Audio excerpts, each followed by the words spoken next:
नमस्कार, मैं हूं विजयश्री और स्वागत है आपका सियासत नगरी में, जहां चुनावी सियासत की हर बड़ी खबर हम पहुंचाते हैं आप तक सीधे और सटीक अंदाज में। पश्चिम बंगाल की राजनीति में इस वक्त बयानबाजी अपने चरम पर है। एक और गृह मंत्री अमित शाह ने ममता बनर्जी पर बड़ा हमला बोला है, तो वहीं ममता बनर्जी ने भी बीजेपी पर तीखा पलटवार किया है। चुनावी मंच से दोनों ओर से ऐसे बयान सामने आए हैं जिनसे बंगाल की सियासत और ज्यादा गर्मा गई है। पश्चिम बंगाल में चुनावी माहौल के बीच केंद्रीय गृह मंत्री अमित शाह ने देबरा में आयोजित जनसभा को संबोधित करते हुए मुख्यमंत्री ममता बनर्जी पर तीखा हमला बोला।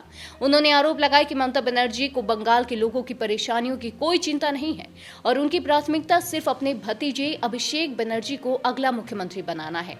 अमित शाह ने कहा कि पिछले 15 वर्षों से ममता बनर्जी मां माटी मानुष का नारा देती रही है, लेकिन राज्य में बेरोजगारी और किसानों की समस्याएं लगातार बढ़ती गई हैं।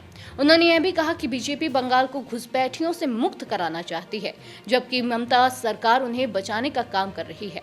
इसी दौरान भारतीय जनता पार्टी ने पश्चिम बंगाल के लिए अपना घोषणा पत्र, जिसे भरोसे का पत्र नाम दिया गया है, जारी किया। इसमें महिलाओं को हर महीने 3,000 रुपए की आर्थिक सहायता, बेरोजगार युवाओं को 3,000 रुपए मासिक भत्ता, पहले 6 महीनों के भीतर समान नागरिक संहिता यानी यूसीसी लागू करने और सरकारी कर्मचारियों को 45 दिनों के भीतर 7वां वेतनमान देने जैसे बड़े वादे किए गए हैं। वहीं बीजेपी नेता शुवेंदु अधिकारी ने भी ममता बनर्जी पर तीखा हमला बोलते हुए उन्हें झूठी बताते हुए गंभीर आरोप लगाए, जिससे चुनावी माहौल और अधिक गर्मा गया है। उधर मुख्यमंत्री ममता बनर्जी ने नॉर्थ 24 परगना के टेंटुलिया में आयोजित चुनावी रैली के दौरान बीजेपी पर तीखा पलटवार किया। उन्होंने कहा कि सा पर भरोसा किया जा सकता है, लेकिन बीजेपी पर भरोसा नहीं किया जा सकता। ममता बनर्जी ने आरोप लगाया कि बीजेपी जनता के बीच डर और भ्रम फैलाने की राजनीति कर रही है और चुनाव के समय बड़े बड़े वादे करती है, लेकिन उन्हें पूरा नहीं करती। उनकी इस बयान ने चुनावी माहौल को और ज्यादा गर्मा दिया है और दोनों दलों के बीच बयानबाजी तेज हो गई है। वहीं टीएमसी महासचिव अभिषेक बनर्जी ने भी बीजेपी और केंद्र सरकार पर सवाल उठाते हुए कहा कि जब बांग्लादेश में हिंदुओं पर अत्याचार की खबरें सामने आई, तब केंद्र सरकार की ओर से कोई ठोस प्रतिक्रिया देखने को नहीं मिली।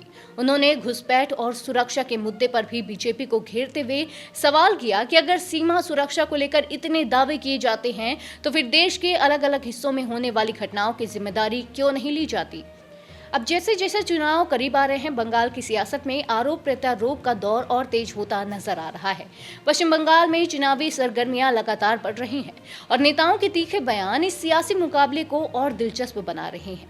आने वाले दिनों में यह देखना अहम होगा कि जनता किसके वादों और दावों पर भरोसा जताती है। फिलहाल इतनी ही खबर। ऐसी ही चुनावी अपडेट के लिए जुड़े रहिए सियासत नगरी के साथ।